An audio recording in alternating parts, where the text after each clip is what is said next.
Nous sommes très heureux de vous retrouver sur Medi 1. Soyez les bienvenus dans l'invité de la rédaction. Désormais, à partir de 25 000 abonnés en ligne, tout activiste, blogueur et influenceur est soumis à la loi sur la communication audiovisuelle en Côte d'Ivoire. L'information a été rendue publique par la ACA, Haute Autorité de la Communication Audiovisuelle de Côte d'Ivoire. On en parle dans cet entretien et nous recevons Rita Pascal Kwamina Asman. Bienvenue sur notre plateau. Merci, monsieur. Vous êtes la présidente de l'Association des blogueurs de Côte d'Ivoire et vous avez été invitée récemment par la Haute Autorité de la Communication Audiovisuelle pour une annonce sur la loi qui concerne la communication audiovisuelle en Côte d'Ivoire. Alors, quel était l'ordre du jour de cette rencontre? D'accord. Il faut dire que cette communication est la première en ce qui concerne la réforme de la loi portant juridique de la communication audiovisuelle en Côte d'Ivoire. Et en tant qu'association des blogueurs, nous avons été invités par le gouvernement à participer à cette première communication-là. D'accord. Cette loi portant régime juridique de la communication audiovisuelle est la loi numéro 2022-979 du 20 décembre 2022. Alors, que retenir de cette loi? D'accord. Il faut dire que cette réforme-là prend en compte beaucoup d'aspects, mais en ce qui nous concerne, nous, acteurs du digital, il n'y a seulement que 2 dispositions qui prennent en compte les acteurs du digital. On me dit qu'ils vous touchent directement. Alors, nous avons entendu qu'à partir de 25 000 abonnés, tout blogueur, tout apporteur de contenu en ligne, tout activiste, tout influenceur est soumis à cette loi. Cela veut dire quoi de façon concrète? De façon concrète, il faut savoir qu'à partir de 25 000 abonnés, on ne dira pas que c'est un compte personnel. On sera considéré comme un média, vu la forte audience qu'on a. Donc, du coup, si moi j'ai une page Facebook qui compte 25 000 abonnés, on considère que ça tombe dans le domaine public et je suis obligée de respecter les principes généraux de la communication audiovisuelle. Que représente 25 000 abonnés, ce chiffre? 25 000 abonnés, c'est quand même beaucoup parce que on ne peut pas connaître qui nous suit exactement et c'est pourquoi il faut faire attention au contenu qu'on diffuse. Donc 25 000 abonnés, ça peut être tout le monde qui est compris dans ce nombre d'abonnés là. Donc tout acteur, créateur de contenu doit faire attention pour éviter qu'il y ait des dérives. Alors la question, on pourrait la poser à la haute autorité, mais je vous la pose tout de même. Comment est-ce que la ACA va suivre tous ces apporteurs de contenu, ces activistes, à tel point que véritablement s'il y a des dérapages, des dérives, ces derniers soient recadrés? D'accord. Déjà au niveau de la ACA, pour ce qui nous a été dit au point de communication, il y a des dispositions qui sont prises au niveau de la ACA pour faire le suivi, pour faire le monitoring au niveau des réseaux sociaux, de l'Internet en général. Mais il y a également la possibilité qui est ouverte aussi aux internautes de faire de la dénonciation. C'est-à-dire que si moi, en tant qu'internaute, j'estime qu'il y a eu atteinte à l'ordre public, par exemple, à travers un contenu, je peux saisir la ACA. Par exemple. D'accord, à partir de 25 000, on pourrait considérer la page Facebook, l'apporteur de contenu, comme quelqu'un qui gère un média. Mais est-ce que la question de la formation ne va pas se présenter? Avant de créer un média, on a une formation, on a des journalistes professionnels, on a des personnes qui connaissent plus ou moins l'éthique du métier, la déontologie du métier. Comment résoudre ce problème avec aujourd'hui beaucoup d'activistes qu'on a sur les réseaux sociaux qui écrivent, excusez-moi l'expression, ce qui leur passe parfois par l'esprit, ainsi de suite? D'accord, je vais parler en tant que blogueuse, vu que je représente l'association des blogueurs de Côte d'Ivoire. Déjà, il faut savoir que pour être blogueur, on n'a pas besoin d'avoir une formation spécifique. Donc, le blog a pour but de former, d'informer ou de défendre une cause. Donc, je crée mon blog tout simplement, je n'ai pas besoin d'avoir une formation spécifique. Mais il faut quand même faire attention parce que toute activité nécessite un minimum de formation. Et ce minimum-là, qu'est-ce que c'est concrètement? Parce qu'on crée un blog, on écrit. Dans l'écriture, il y a les principes plus ou moins d'écriture. C'est vrai que ce n'est pas du journalisme que nous sommes en train de faire, mais il faut savoir placer parfois certains mots pour ne pas toucher à la sensibilité, d'où la question de la déontologie qui régit le secteur. Justement, liberté d'expression ne veut pas dire que j'ai un no man's land.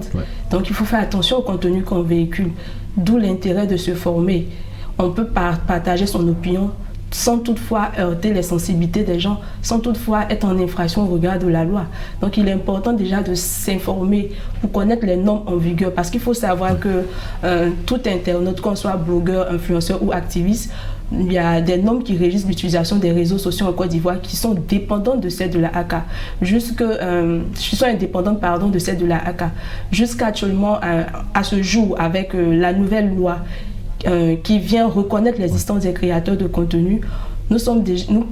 La ACA est désormais l'autorité régulatrice des créateurs de contenu en Côte d'Ivoire. C'est ce qu'il faut retenir. Parlons de la responsabilité de tous ces créateurs de contenu, qu'ils soient blogueurs, qu'ils soient influenceurs ou simples activistes. Quand un contenu est publié, comment faire en sorte d'éviter certains dérapages dans les commentaires? On ne peut pas museler les personnes qui réagissent, mais la ACA dit désormais, nous aurons un regard. Dès que vous avez 25 000 abonnés, s'il y a des choses qui sont dites dans les commentaires qui appellent par exemple l'encouragement à la violence, à certaines choses que la ACA a citées, quelle est la responsabilité de celui qui est responsable de cette plateforme, de cette page qu'il gère? Justement, il faut savoir que travailler sur le net, c'est un travail à plein temps. Il faut qu'on le dise parce que le commentaire peut atterrir à n'importe quel moment sur la page, d'où l'importance d'avoir des modérateurs. Et je pense que les différentes plateformes, par exemple sur nos blogs, les différents blogs, moi je suis blogueuse sur mon blog, il y a cette option-là de publier directement ou de vérifier d'abord le commentaire. Donc j'ai juste qu'à activer cette option-là. Après je viens voir les commentaires. Si j'estime que ces commentaires-là ne respectent pas les principes généraux de la communication audiovisuelle, je peux supprimer ces commentaires-là. Par contre, ce sont des commentaires constructifs. Là, je peux les rendre publics et permettre à tout le monde de voir. Donc il y a ces dispositifs-là qui sont mis au niveau des sites.